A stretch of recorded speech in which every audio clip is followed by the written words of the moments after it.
desenvolvida para que o médico trace a causa aparente dessa amenorreia.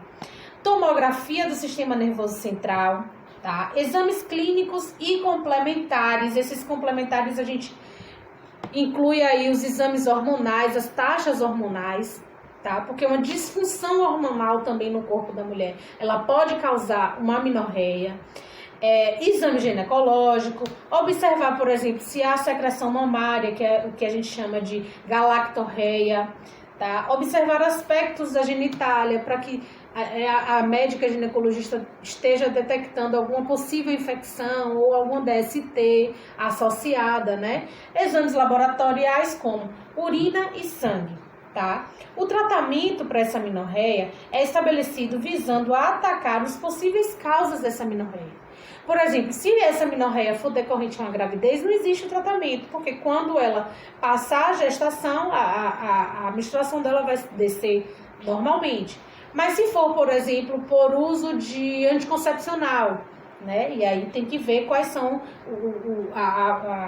os fatores ali de risco para aquela mulher não estar menstruando. Se for um problema no sistema nervoso central, se for um problema a nível hormonal, então esse tratamento da amenorreia vai ser traçado em cima dos sinais e sintomas e da causa aparente que leva a essa amenorreia, tá?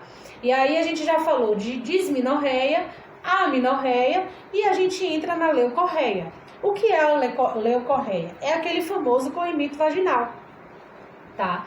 O corrimento vaginal ele pode ser crônico ou agudo. Como tudo que é agudo, a gente sabe que é aquele fluxo vaginal com corrimento corriqueiro, né? Que pode ser ocasionado por um fungo, por uma bactéria, por uma doença associada. Já aquela causa crônica, como o próprio nome diz, ele já tem um longo prazo, ele já acontece a um longo prazo na vida daquele paciente, tá certo? Esse corrimento, ele causa várias disfunções no aparelho reprodutor da mulher, tá? Ele pode, por exemplo, acarretar uma inflamação dos ovários, do útero, pode ser decorrente de uma candidíase, que a gente sabe que é uma bactéria proveniente da região vaginal. Então, o médico precisa identificar quais são as causas dessa leucorreia, tá? Que é o quê? Geralmente é o quê? Uma baixa de imunidade, né? A imunidade deprimida. Pode ser por conta de uma alergia, pode ser por conta de uma infecção ou de uma DST ou uma IST, né? Que é o mais comum se falar. São as infecções sexualmente transmissíveis, tá? Os sinais e sintomas. Sinais e sintomas dependem muito do agente causador. Vem geralmente seguido de um prurido intenso, de uma vermelhidão, vem às vezes seguido por um edema, um fluxo anormal dessa secreção que pode ser tanto a mais como para menos, ardor ao urinar, dor e irritação nessas paredes da região interna vaginal. Essa secreção existe de vários aspectos, né? Ela pode ser branca, amarelada, ela pode ter aspecto leitoso, aspecto de leite coalhado, enfim. O traçado médico vai ser em cima desses sinais e sintomas, tá? E aí entra o diagnóstico. Como é que o médico vai definir, bater o martelo do que é que está acontecendo nesse sistema reprodutor feminino? Através do exame ginecológico completo. E aí esses exames ginecológicos vêm ultrassonografia, vem exames de sangue, exames hormonais para medir taxas hormonais, de urina, um exame mais específico daquela região. Aí a gente vai para o tratamento. A terapia medicamentosa é local em alguns casos, né, com a pomada vaginal, que é passada pelo médico ginecologista, para tratar de fato o agente causador, tá? Pode ser uma medicação via oral também, pode ser, por exemplo, se for uma disfunção hormonal, equilibrar esse sistema hormonal da mulher, pode ser por vitamina, né? Porque a mulher pode estar com a falta de vitamina em ausência de vitamina, de determinadas vitaminas. E aí entra a questão da alimentação saudável, fortalecendo o sistema imunológico da paciente. Deve-se também evitar, nesse período, é importante a gente, enquanto enfermeiro e enfermagem engloba enfermeiro e técnico, a gente está lembrando que é importante que no período desse tratamento, a mulher precisa manter as atividades sexuais suspensas, tá? E aí a gente entra na assistência de enfermagem. Orientar o paciente, né, quanto às atividades sexuais, uma higiene rigorosa da região genitária, uma higiene também após as evacuações, usar papel higiênico de trás, apenas na parte de trás, não levando para a parte da frente, porque está levando o agente causador ou alguma outra bactéria ou sujidade diretamente para a vagina, né? O uso de camisinha, de calcinha. A gente vai estar orientando esse paciente de acordo com os sintomas que ele vai nos apresentar. É importante a gente conhecer esse paciente,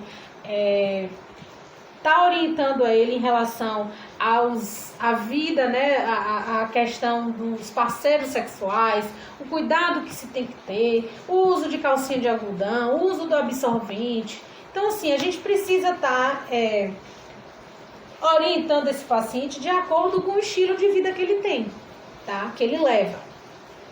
Saindo dessa seara, a gente vai entrar na vaginite inespecífica ou vaginite bacteriana. Essa vaginite é o desenvolvimento anormal de uma bactéria que já existe na nossa flora. A gente sabe que na nossa flora vaginal existem bactérias, fungos que são provenientes e são necessários para equilibrar o pH vaginal. Tá? E quando essa disfunção, por algum motivo, sistema imunológico, estresse,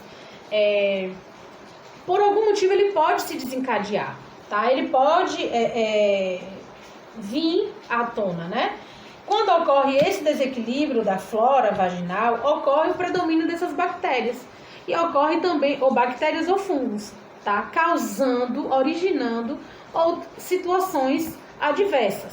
Como, por exemplo, a gente tem na nossa flora bacteriana a candidíase, que é chamada de cândida, a gente tem a Gandarella vaginalis, a gente tem outras bactérias inespecíficas, a gente tem germes, tá? Em consequência, pode ser causado também essas vaginites por outras situações, como o uso prolongado de DIU, e o DIU sem manutenção também pode causar depressão, bactérias inespecíficas vindas de má higiene, por exemplo, vindas do companheiro sexual ou de vários companheiros sexuais.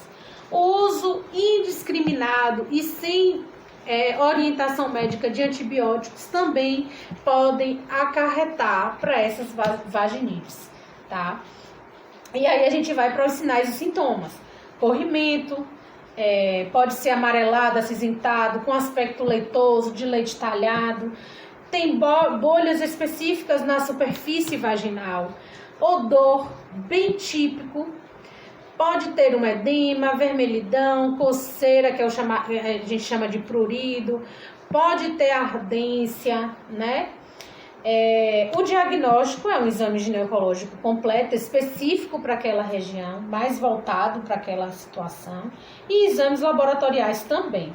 O tratamento é um tratamento medicamentoso, geralmente com metronidazol, que é um antibiótico, e também pode ser a clindamicina, que também é um outro antibiótico. Vai depender muito do agente causador dessas bactérias, tá?